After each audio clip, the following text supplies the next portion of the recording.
Hello there. Hi, welcome to the GeekWire Studios virtual session, Disruptors Leading Innovation. I'm Julie Pham, founder of the 7 Forms of Respect and CEO of CuriosityBased, and I get to be today's moderator. We want to thank you for joining today, and we look forward to a fantastic discussion with our esteemed panelists. Also, thank you to our partners over at BECU for making today's session possible. I am joined today by Fumbi Chima, the Executive Vice President and Chief Information Officer at BECU, Susan Daimler, the President at Zillow, and Catie Griggs, the President of Business Operations at the Seattle Mariners. So today I want to give you an overview of what we're going to be talking about. We're going to get to hear these disruptors talk about how they lead innovation. And we'll be doing that at 3 different levels. First, we're going to get to hear about how they're seeing innovation disruption in their personal lives and as leaders. And then we're going to get to hear what's happening at their companies and how they're innovating there. And then they'll share with us the innovations and disruptions that they're seeing in the community. So first, so that we all get to know each other, you get to know the panelists a bit more on a personal level, I'm going to ask this question, 2 questions actually. What represents a disruptive innovation for you that had a big impact early on in your life or your career? And then the second question is, what is a disruptive innovation that you deeply appreciate in your personal non-work life right now? And then we'll also ask the panelists to share a bit about their leadership roles.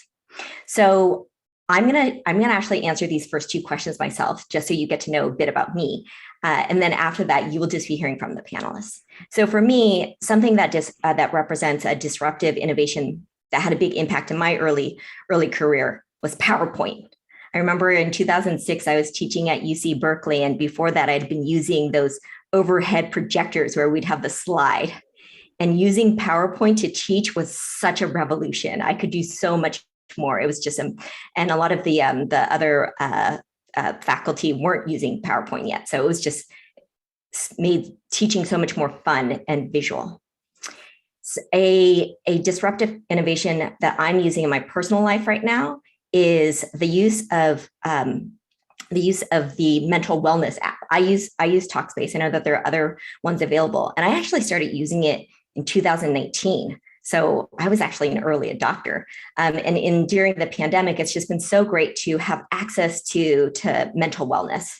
So that's just me. And now I want to invite Fumbi to share disruptive innovation that's had a big impact in your life, and then something that you're using, something that you deeply appreciate in your personal life.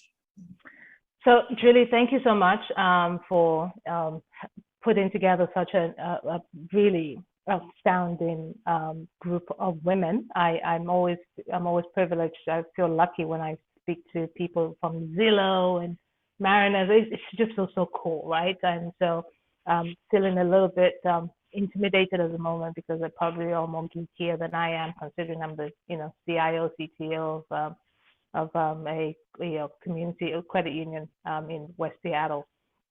So what was it? I don't know whether you remember Pham, right? Yes. Yeah. So to me, that was the innovation. I actually thought it was the mobile phone, like the Ericsson big phone, but then that was too kind of close to the old phone that we had. And then we discovered Pham, and I realized that I could actually write things down and type on my phone, and that was like game changer, right? I loved it. It was one of those elements of, wow, can anybody really do this? And I never would have even thought that kind of transcended into this whole iPad world these days, or our phone. I don't know if I could be saying an app. Could I just say Instagram? Because, actually, you know what? I will confess, I'm not a Facebook person. You use digital app. During the pandemic, I slowly and surely, I have almost a 20-year-old daughter and a teenager at home. Everything was Snapchat and TikTok and everything. So I thought I needed to be cool. So I downloaded Instagram. And I would tell you that there isn't a day that I don't post, but I just like to see all the great things that people do. So maybe that's sad, but that's really the reality of my innovation at its best. Thank you for sharing, Fumbi. Are you open to people following you on Instagram? Because if so, maybe I am. There's nothing in there. I think maybe like put that in the pictures. chat so people can follow you now too. So see what I think there's like 5 pictures. I thought Twitter would be great, but then I was like, that's too much work. I got to handle, that whole thing. So please feel free. I need to have more followers because I did used to post, and I discovered the 24-hour my story. So I'll post things of like I love cooking. I'll post my cooking thing, and then 24 hours it disappears. So I make a fool of myself. I find it fascinating that people just spend hours and hours of positioning. So anyway, that's my Insta story. Thank you, Fumbi. And yes, look for Fumbi Chima on your Instagram. I think it's Fumbi01, but Fumbi01. I'll check everybody. I need friends. You are going to get a bunch of new Instagram followers after this. Susan, what about you? What's a disruptive innovation that came early for you in your career, and what are you appreciating now in your personal life? Yeah, I have a slightly different spin on my first answer here for impact on my career. And so it actually is a technology that my husband and I built and started, and it's called Seat Guru, and it's still alive and well today. We founded it in 2001, and it helps you find the best seat on the plane. And so it came from just countless hours of being squished in coach and looking around and seeing other people with better seats and saying like, how did they get that better seat? Like, I'm sure we're paying the same. And this idea of Seat Guru was born. And the brand is still very much alive today. We sold it to Expedia. And the reason that was so impactful on my career is it was just the very beginning for me of entrepreneurialism and about listening to, understanding problems that you have and really recognizing that if you have a problem, other people probably have the same problem. And if you solve the problem you have, you're actually solving a customer problem. And so that was a really seminal time for us to be like, wow, this little thing that we were just trying to make our lives more simple helped a lot of other people. And so that was kind of the very beginning of what I would say my real interest and passion for customer innovation. So that has then been my career path. So that was why it was such a really important time in my career. And then on a personal front, it would be the Peloton. And the story of how I got into it is actually quite funny. I mean, it's pandemic based, of course, but we decided to abscond from New York City when things were pretty bad last winter, and we rented a home in Georgia. And the lovely landwoman was very savvy businesswoman. The house needed so many sorts of repairs, but she decided to invest in a Peloton because she knew that if she had a Peloton, that would be the thing. And so I was a runner for life.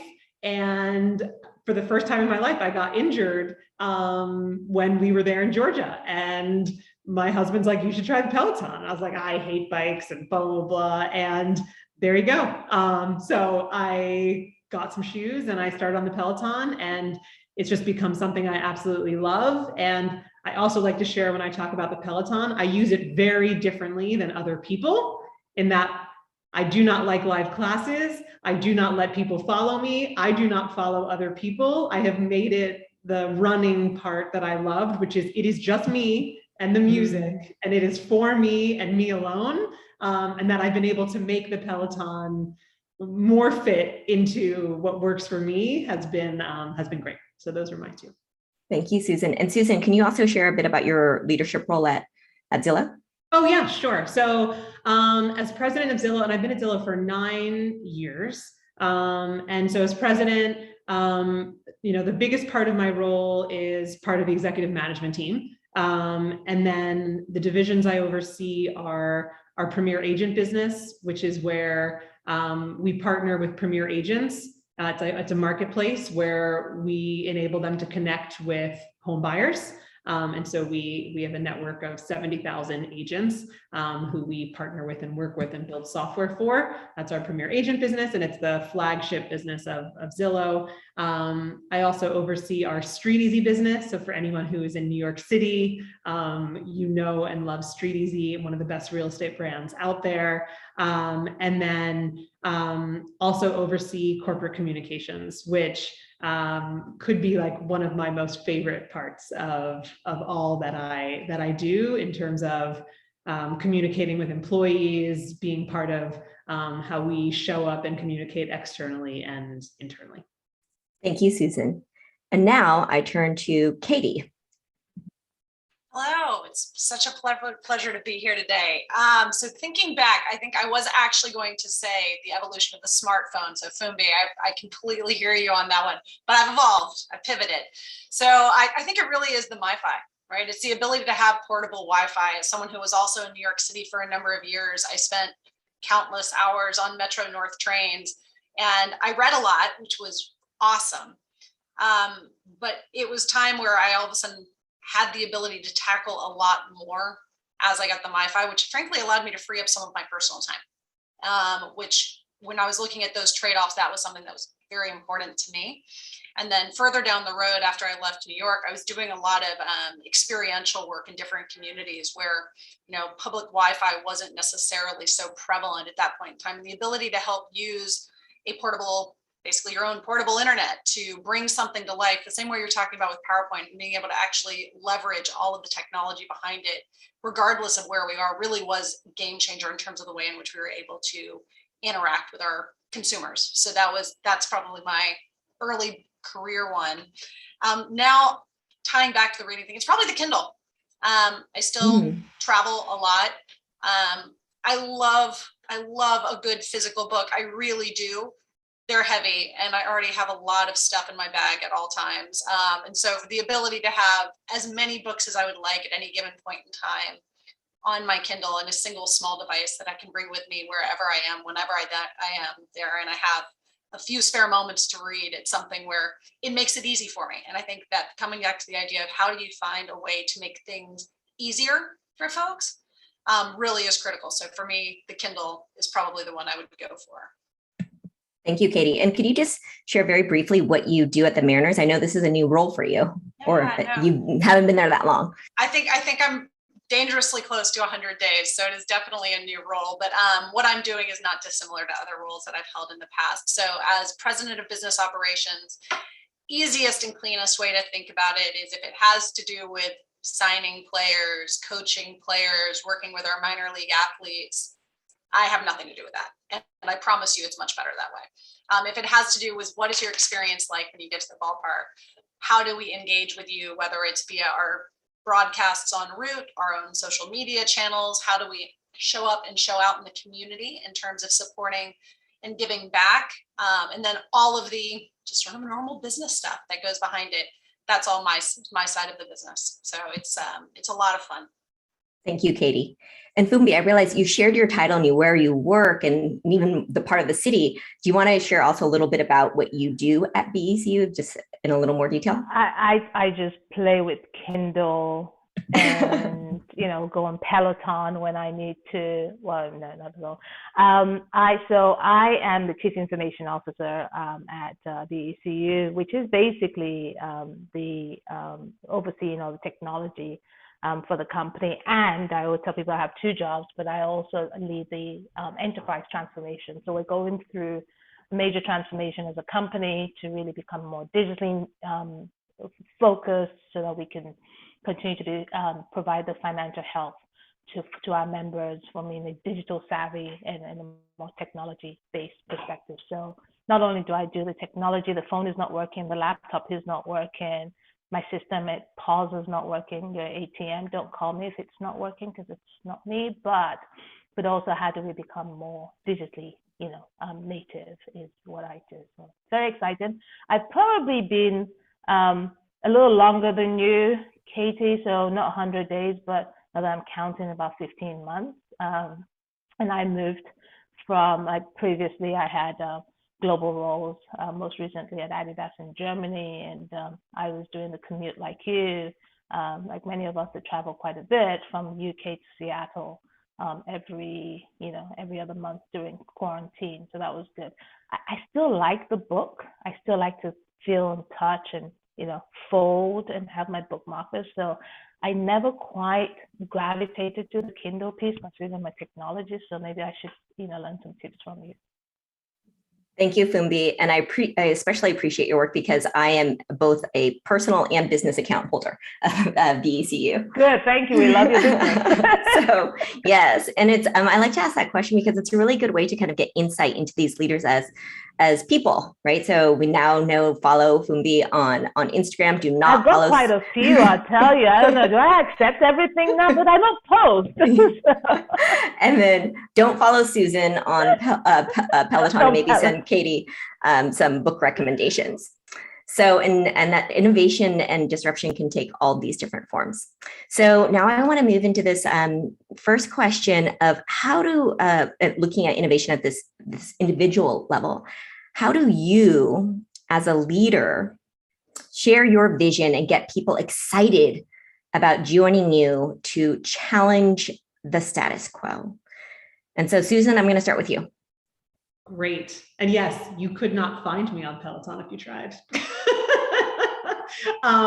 And like Fumbi, my communications team, I mean, they've learned to live with me, but I am not on a single social network platform, which also kind of amazes folks. But I do always like to share that because I think you can still be in tech and you can still do what you need to do right by you. So yes. So yeah. First, I love the way that you phrase that question about challenging the status quo. We talk about innovation, we talk about challenging status quo, we talk about disruption. And I think disruption can have a very negative connotation to people.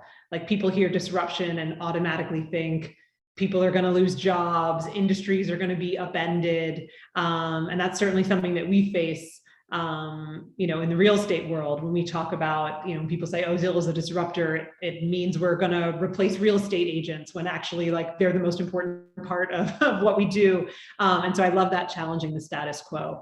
And so, as a leader, a few mechanisms. I mean, back to talking about those customer problems, that is something that people get really energized about. And so if you're really able to say, this is the problem of a home buyer, this is the problem of a renter, and people, of course, identify with them because even though we're always taught we're not our customers for our products, you, of course, understand those journeys and you understand the pain points, and therefore solving them for the greater population gets people really energized. And so, number one, it's about really just articulating the customer problem you are going to solve. I think more tactically, there's a lot of success with pictorial vision, people really getting excited about something they see, not just words on a page. And that's something that we do at Zillow. Like we draw pictures to get people really invigorated about what our vision is. And the same thing with metaphors. Like people really wrap their arms around metaphors and say, oh yes, that makes total sense. And so like for Zillow, at Zillow, for instance, we talk about how we're solving customer pain points is that we're getting them across the bridge. And the bridge is the home buying journey. Under the bridge is the chasm of despair, right? That's all that we all know, like when you're home buying, when you're renting, when you're selling, and that really gets people invigorated. The other piece that we've done, back to like the customer as our North Star, we do a lot of persona work, which also gets people really excited. So we have personas, which is a marketing mechanism. So we have Beth the buyer, actually Susan the seller, not named after me, Harriet the home buyer, but that also, there are people who literally we talk about sitting in the room with us when we're trying to solve pain points and problems. And it's like, okay, is this really helping Beth? Is this not? And that gets people also just really excited about, again, challenging that status quo, seeing what can be done, how we can change, and who it benefits, which is really what gets people excited. Thank you, Susan, for sharing those very specific tips on communicating the vision.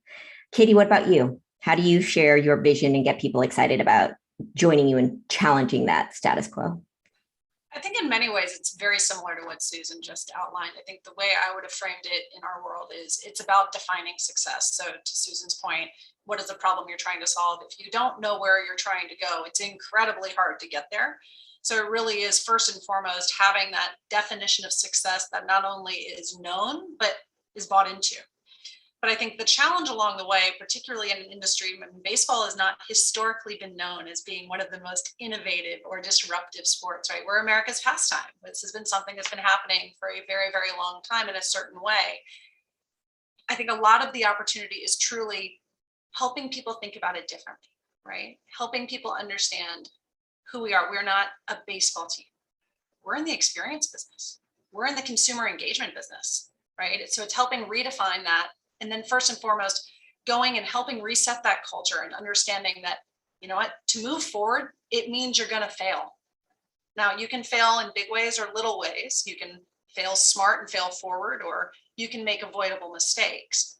But it is creating a culture where people feel comfortable taking chances and stretching themselves and trying new things and recognizing that some of them aren't going to work. And that has to be okay. And you have to have a mechanism for knowing, does something work? Did something not work? And then learning from the things that don't work so you can continue moving forward. But if you don't have that underground sort of underlying culture of failure and the ability to try new things and recognizing you've got that safety net underneath you, it's really, really hard to progress and actually get people to get on board. So I think it really is a combination of setting that vision, setting those common shared definitions of success, but also having an underlying culture that sets people up for success and creates an environment in which they feel comfortable and empowered to move forward and motivated, to Susan's point. Thank you, Catie. Yes, having to be able to take that risk so that you can disrupt. Fumbi, what about you? Unmute. Again, it's not any dissimilar. I think the challenge is that we all are in different, industries. So the experiences is ultimately what helps captivate the encouragement or the motivation or the attraction. For us, ultimately, for working in a credit union or a regional bank, in our case, is about how do I make the member experience seamless, right? How do I make sure that you're not only you protected, but you have the capabilities and the service and the product at your convenience. And I think part of it is it attracts a certain kind of people, right? I think the world that we're in at the moment around talent is, especially post 2020, we're all making different choices about what is meaningful to us. And so the kind of how do I get people motivated by the excitement of what I'm doing is by saying, I want to be disruptive in this space. I want to kind of be disruptive in the financial services space that is very traditional in the old concept, and create excitable experiences for our members, to provide digital products, to be innovative, to use technologies that we haven't necessarily been used to, that we see in other industries like retail, or even in your case in real estate, or even in the sporting experience. I actually worked for a sporting retail company before. That is more excitable. We see it real, and you're in the FI world, which is very regulated. So why would I want to do that? But the impact that we make and the capabilities that we do to the communities, to our members, having something that talking about that disruption is really what excites us, right? I want to make meaningful peace. I want to impact you positively, and using advanced technologies that would enable us to do that. So whether it's using data or AI, or even just building disruptive capabilities that we haven't necessarily even contemplated. So the idea of innovation is really what attracts people, and I think that's the story. It's about telling stories, right? How do you captivate the story? How do you enable them to feel kind of, I want to be part of the storyline, is really what I think makes the difference. Thank you, Fumbi. So hearing across these, getting inspiring people for that greater impact, that you're going to be doing something together that's going to have great impact also on your customers too. So let's talk about now innovation at a company level. And so, Fumbi, you kind of already started to allude to this, and this is the one where we can talk about what's happening in your sector. So what are some of the disruptions and innovations that you see in your company and in your sector that impacts the way that you do business today or that you will in the future? I mean, we're very lucky on this panel that we get to have sports, finance, and real estate all on one panel. What a wide range. So Catie, let's start with you. What are some of the disruptions and innovations that you see in the company and in your sector? They're omnipresent, really. It's a really unique point in time where I think that we are all moving. You're seeing our ballpark is now cashless. So that was a major disruption over the last couple of years in terms of how do we make sure that we maintain the same or better level of service, shifting from cash to cashless. Ticketing has moved to a dominant digital platform. That's a massive change to our business if you think about the days of when you had your paper tickets, and those days are no longer the norm. That's a major conversion. I would say the one though that on a day-to-day basis influences everything that we do is the evolution of media, right? And the way in which we reach our fans. You know, we have evolved to a place where people expect to receive the content they want, where they want, when they want, and how they want it. And our fans, anyone can be a fan, right? It could be my 6-year-old son. It could be my grandmother, right? And they all want things and they want them differently. And it is our need as a business to figure out how do we deliver against that. And so I think one of the ones that I look at that's really, really unique right now and who I think is doing a great job in our sector is the Chicago Bulls, actually. If you look at them, they have one of the larger sports brands on TikTok right now, but it's not the Chicago Bulls account. The Chicago Bulls account has roughly 640,000 followers, which isn't bad. The Chicago Bulls mascot, Benny the Bull, has more than 4 million followers. They have really invested in actually creating a platform where they can get content out there that resonates with that audience in a specific fashion and leveraging their mascot and speaking through the lens of their mascot to build their brand, but also build the brands of their partners with whom they're collaborating on content that's reaching an entirely new demographic, and one that I think for a lot of our businesses is a really hard to reach demographic. And they've done it by thinking differently. You know, I think taking a step back in time, you could look at things like the NFL is now creating simulcast broadcasts for certain large scale games on Nickelodeon. Again, trying to reach those kids and doing it differently, recognizing that the way in which they want to observe and consume the sport of football is different than the way that I might want to. And that's okay. They need to work to figure out how to deliver against it. Red Zone, going back even further in time, was a product disruption in terms of how do we get sports content to our consumers in a way that they want to consume it. You know, I think we're looking down the path. Increased prevalence of sports betting across the United States is a massive change. If you look at the role that fantasy football has played on the NFL's business, it's just absolutely mind-blowing. So it's one of those things where I think that right now the challenge isn't where is the disruption. It is we are surrounded by disruption, and it's all really, really exciting because it presents a lot of opportunities for us going forward in terms of how do we think differently about reaching our fans of today, but also reaching our fans of tomorrow. Catie, thank you so much for all of those specific examples. I had no idea that there was so much disruption going on in sports. Fumbi, what about you? What's happening in finance? You know, finance is kind of going through, I guess I would call it we're going through a whole renovation, right? We're going through a redress. We're very highly regulated. And if you think about the old world, it's very banking. It's very, very physical. You have to do everything by going to your branches, your NFCs in our case. And, in recent years, there's this whole concept around fintech and neobanks and convenience. And all of a sudden, whereas before, I remember when I first opened my first bank account, I had needed to go into the branch, right? And I needed to have my identification set up and all that.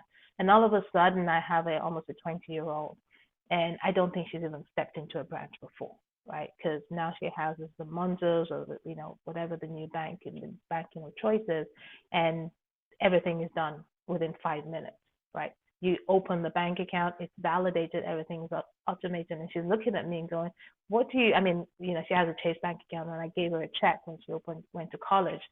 She's like, how do I write a check? What does that really mean?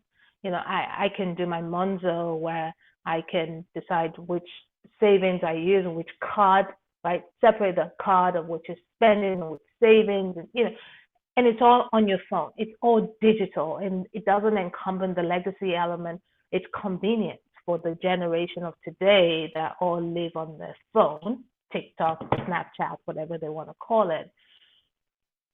Traditional banks or financial institutions have to get there, right? And the reality of it is we're a long ways away to help us do that. So the disruption in that space is how do we integrate to make sure that we can bring the old and the new together and create a seamless experience? Because it's not, you know, I think we're the world where we're saying it's not either or, it's an and. Right? It's that convenience element that I want to be able to have, because I still believe that the institutional know-how of the banking regulations and the whole speed that they've had will always remain, you know, 300 years from now. You know, new banks, fintechs will exist, but they're still relatively new and edgy. So the risk factor is probably a whole lot greater than I probably, for me, I'm willing to take on. But I have to be able to have that convenience happening all the time. So that disruption, it is real, it is now. And so financial institutions have to do that. And those are the problems that we have to solve for. And that's what those transformation is all about. And so everyone uses the word experience.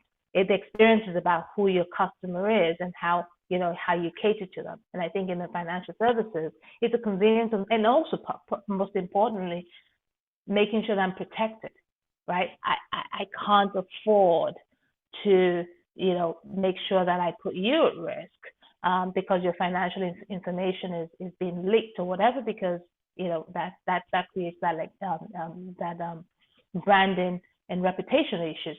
But I got to create a flexibility, and I'm encumbered by the whole legacy into this new world. How do I blend both of it and create that and experience, both for old, new, and yet to come? And I think that's the challenge, and yet the excitement of what we're doing. With every challenge comes an opportunity. Thank you, A huge opportunity every day, never a dull moment. Thanks, Fumbi. Susan, what about you? What are you seeing in real estate? Yeah, I mean, Fumbi's like a perfect, how you talk about finance is just a great setup. Also for a lot of the opportunity and challenges that we see in real estate. So, you know, we are looking to create, as are many people, this end-to-end customer experience from when you start preparing to buy a home, you start to discover homes, you find the one that you want, you need to win the one, right, that you find, you need to close the one. And I think the stat is that at some point during the home buying process, 30% of people cry, right? It is a emotional, complex, and often just really difficult customer process. And so, you know, we are off to try and bring certainty and ease to that process.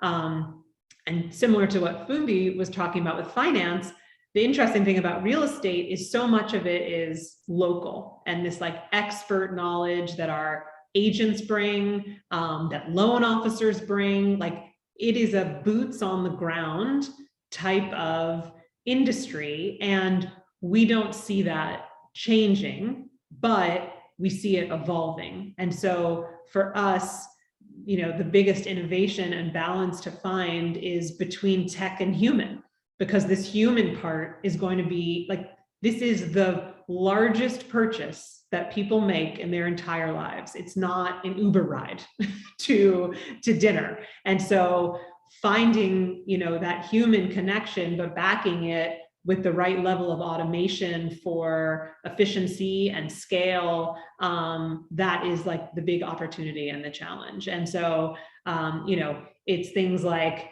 you know, getting a tour of a house literally the second that you want it, like instant touring. It's about being able to do closings online, right? Where before, you know, and still highly regulated, similar to finance, We have a mortgage company, we have a closing company, lots of state-by-state regulations, but the dream is that you do not have to go to a physical office to sign papers to buy a home.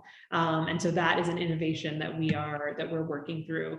3D floor plans, like being able to really understand a space. Again, it doesn't replace the need to go when you think that you find one that really works for you and you want to see it in person, but it helps with the efficiency when you're looking to be able to explore that way and say, oh, I definitely know that that's not for me. So those are just a few of those examples, but yeah, and it's just that marrying of those two pieces. And then also, as we have all of these individual parts of our business that are required to make this seamless interaction, and how do you make that feel seamless to the customer?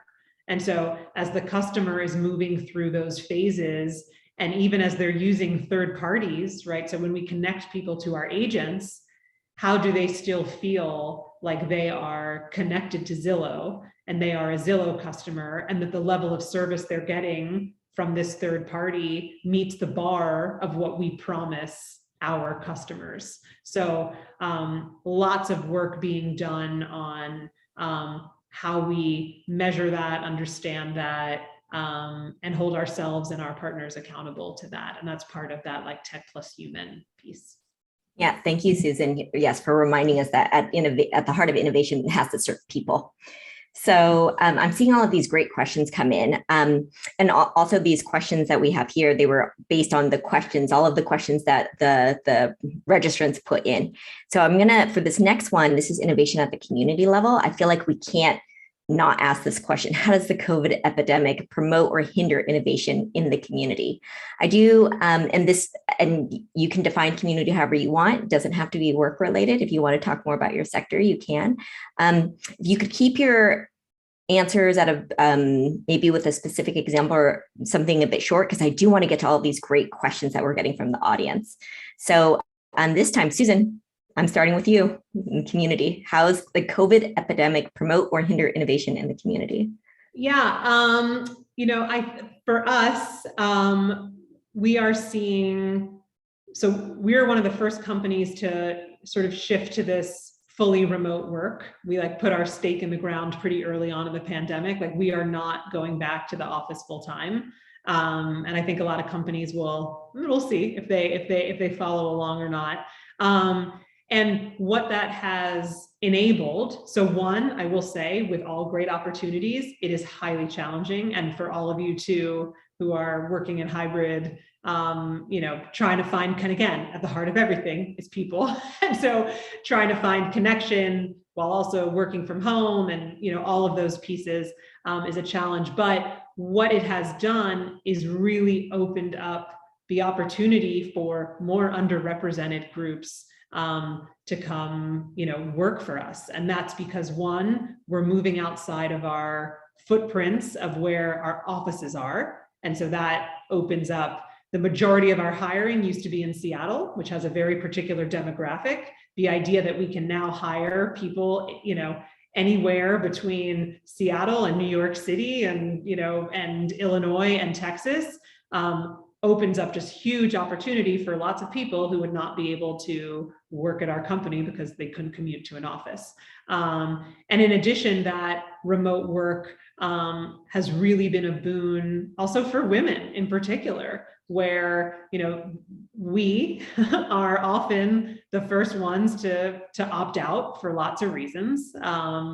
And this provides people a lot more, whether it's, you have small kids at home, you're in charge of carpool in the morning and the afternoon, you got to shuttle someone, once a week to whatever it is, doctor's appointment, therapy, and then also just even coming back to work post having children. Like it's been a huge, wonderful thing, for anyone on the call who has, been thrown back into office life, 3 months after having a child. It is, talk about disruptive in the most negative sense. It's pretty disruptive. And so to me, it's like it is a real opportunity for other companies to also embrace that. And it just changes the makeup of your community at work. And then it also gives lots of people in lots of different communities opportunity to work in places that they wouldn't have been able to otherwise.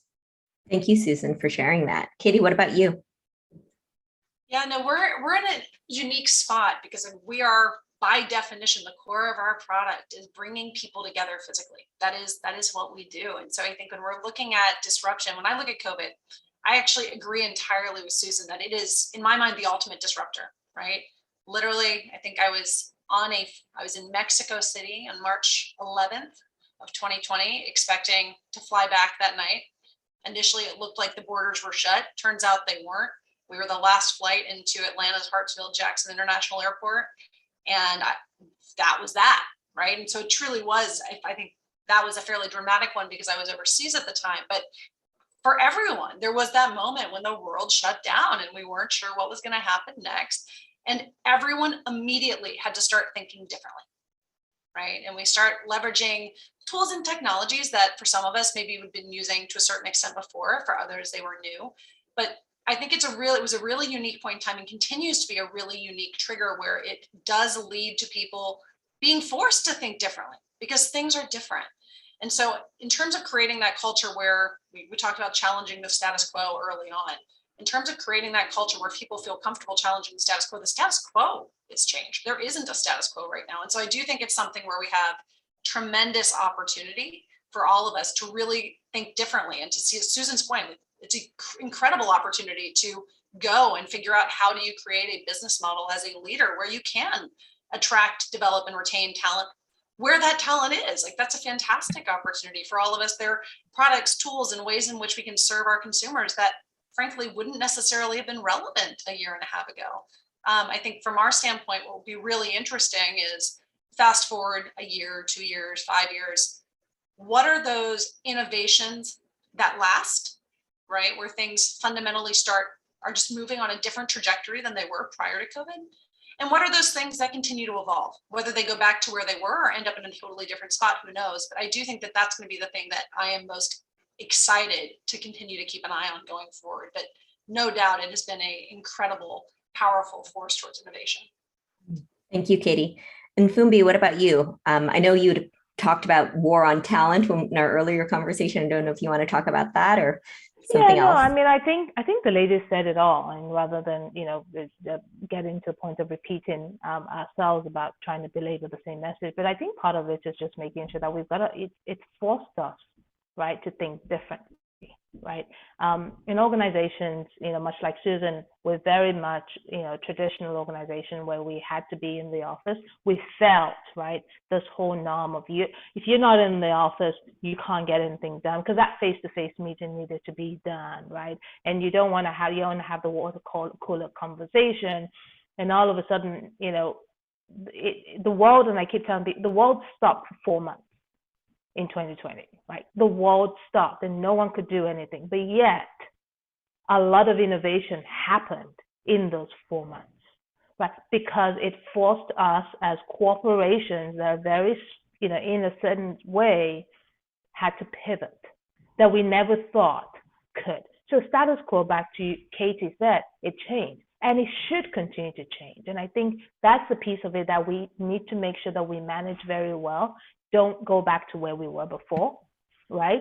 We need to make sure that we foster that innovation, that creativity that caused us to be uncomfortable. It's okay to be uncomfortable, right? We had that uncomfortable situation. And I think that's really what we need to kind of continue to remind ourselves.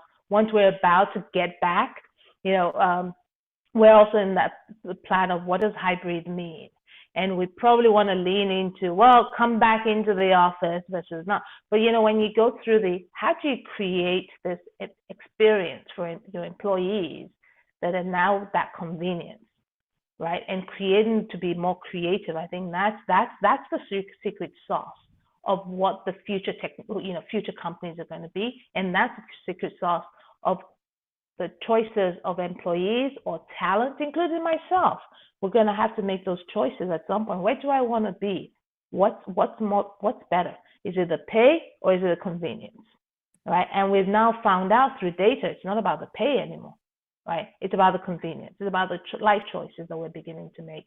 So I think what Catie, you said it so well, right? The status quo is not status quo anymore. So that we should not forget that. And I think, as I said, don't want to repeat what the other ladies have said, but it's about, how do we, put it in an umbrella and tie it with a bow. Is we just continue to 2020 kind of gave us an opportunity to say innovation is here and now, right? Thank you. And we cannot be complacent. Thank you, Fumbi. So it sounds like a lot of a general consensus on the epidemic has been promoting innovation in our community. So now what I want to do is there are some questions from the audience. And so I'll ask a question and I'll just see who wants to answer it. All three of you don't need to answer it. If you're just, I really want to answer it, just unmute yourself and say something. All right. So this question from Crystal: how has and how data analytics driven innovations in your industry? So if you could speak to anyone who wants to answer this question, if you could give it a specific example. So has and how data and analytics driven innovation in your industries? Catie. I'll just give the very short one. Watch Moneyball. It's a movie. It's got Brad Pitt in it. I mean, data and analytics, I had mentioned previously, I'm not on the baseball side of our organization, but obviously I'm part of a baseball team.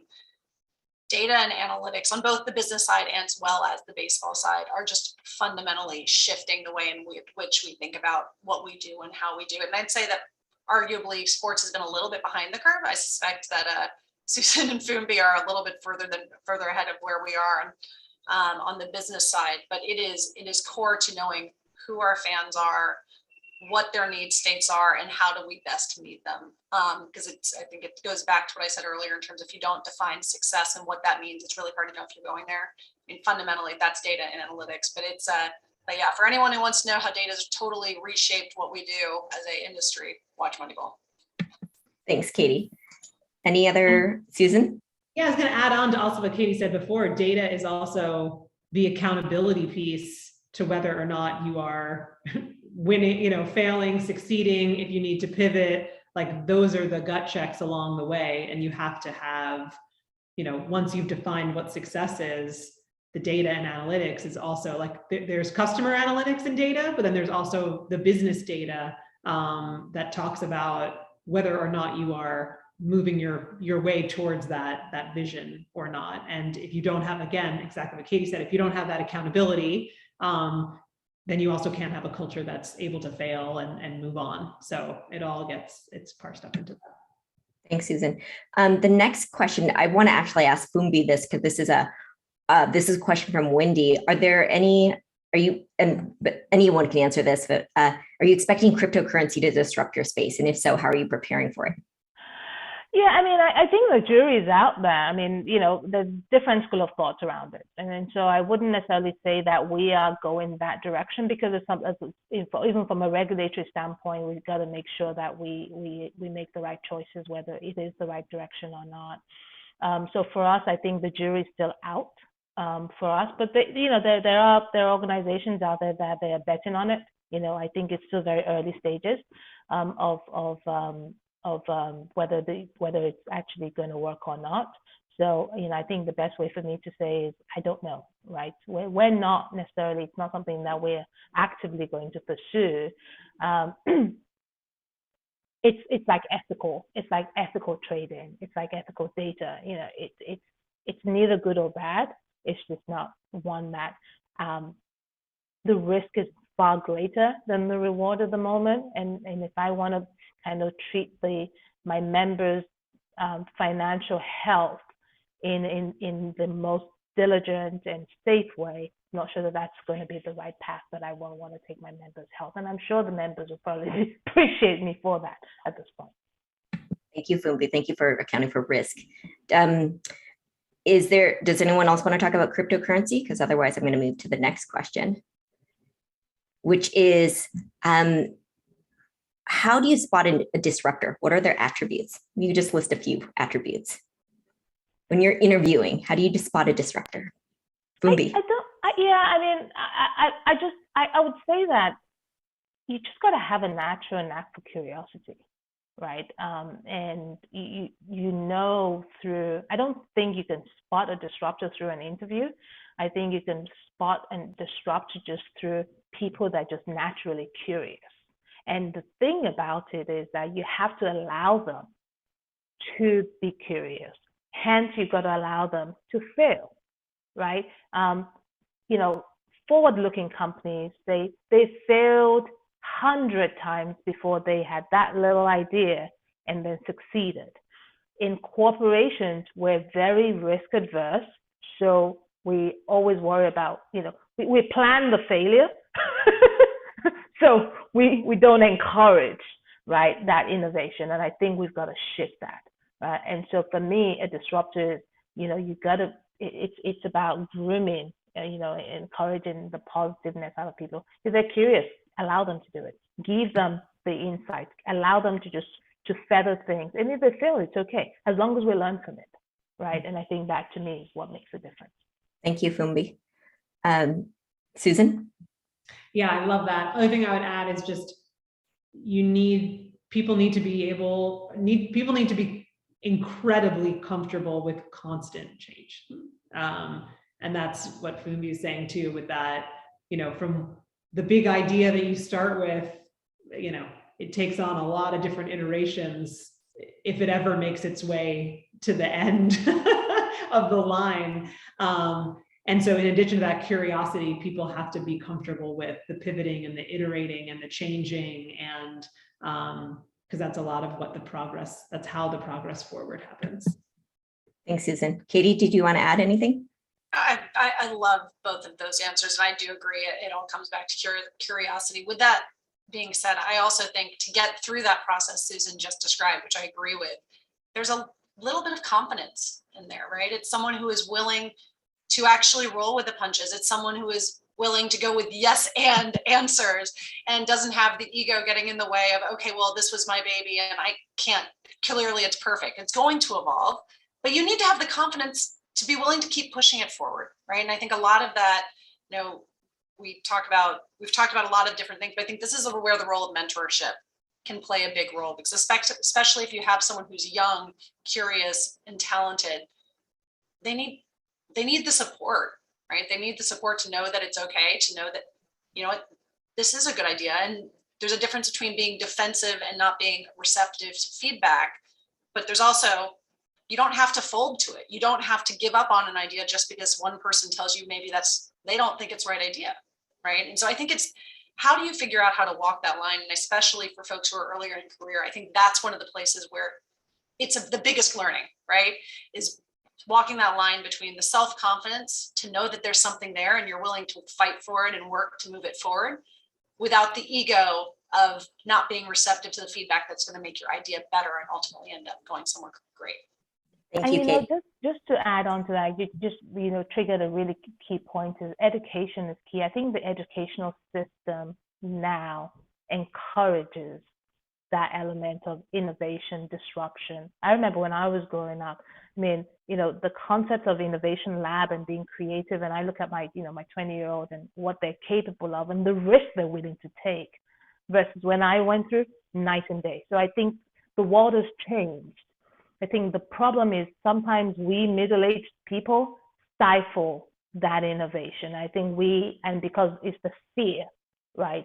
That, oh, what if it doesn't work? The fear. And we have to learn to take the learning from those young people. And I think reverse education would also be good. So I love that idea. Thank you. And so this is the last question. So you've talked about curiosity, you've talked about taking risks. All of this is really nice. It's like very high level. I want you to give one tactical tip. What is something that people can operationalize tomorrow? Because what you're talking about is an attitude change, right? What is something that is it reading a book? Is it doing some kind of activity? What can encourage that? And so I want something very tactical to leave the audience with. And Catie, you're unmuted. So, but actually I want Fumbi, because I know Fumbi's got she's she's got to pick up. So I got to Fumbi, shoot. I got to be a Fumbi mother. and then But Catie. there you are. I need to come and work for Zillow, Susan, because now reality is I got to, be a mother and shoot out in full transparency. We are here for you. Thank you. I just moved to Seattle, so you got to find me a job in Seattle. Oh God, my boss is listening, so I didn't say that. But with humor, I think you have to believe in yourself. It's got to start with you, right? And that to me is a tactical piece, is believe in yourself. If you have an idea and you truly believe that it's going to work, believe that it can, and do not accept no. I got to where I got to today because I believe that I was able to, try things. Did I fail? Yes, I picked up myself, right? And started again. And I think the fact of being resilient is going to be, to me, the most tactical thing that I tell people. It's confidence and resilience. Thank you, Fumbi. On that note, I'm going to love Bye, you and Fumbi. leave you. Thank you so much. And follow Fumbi on Instagram. Catie. Oh no, I've got so many already. Thanks, Julie. Bye, ladies. No, I agree with what Fumbi said. I think where I would take it though is surround yourself with people who think differently than you do. Surround yourself with people who have different life experiences than you. People who look different, think differently, have done different things, because it's going to make you smarter, it's going to make you stronger, and it's going to get to better outcomes. You want to find the person who's going to press you to be better. You want to find the person who's going to expose your blind spots. We all have them. So find that person with whom you can have a respectful but constructive conversation, who's going to push you and is going to open your eyes to things you might not otherwise see on your own. Thank you, Catie. Susan. I love that. I know, I feel like Julie, you asked for specifics and we're being a little more high level. I think also it's, and maybe people will laugh at this, but I think you know it when I say it, is you also have to figure out who your best self is and try and show up like that as much as possible. And, Catie, when you were talking about, we have to encourage folks. I also sometimes see the opposite of, like, you have people who just actually love running into the wall over and over and over again. And that also needs mentoring, coaching, but it's like understanding that when you are surrounded in an ideal situation by different people with different ideas and different approaches and different philosophies, that you have to show up as your best self in order to be part of that group and influence that group and understand that group. And take your ideas to the next level. And so you can't show up all the time. You have to be able to take in the signs that you're getting and evolve yourself to be a force in those rooms. Thank you, Susan. So I'm going to recap here. Fumbi said, believe in yourself. So it's like, am I showing up? Am I believing in myself? Am I being confident? Catie is just surround yourself with people who are different. And Susan asking that question, am I showing up as myself? So I think that those can all be very operationalized tips. So thank you so much. I want to thank the panelists, Fumbi, Catie, and Susan, for joining us today for this great discussion. I'm sorry that I wasn't able to get to all of these audience questions. There's just so much we could talk about. And thank you to BECU for making today's GeekWire Studios virtual roundtable Disruptors Leading Innovation possible.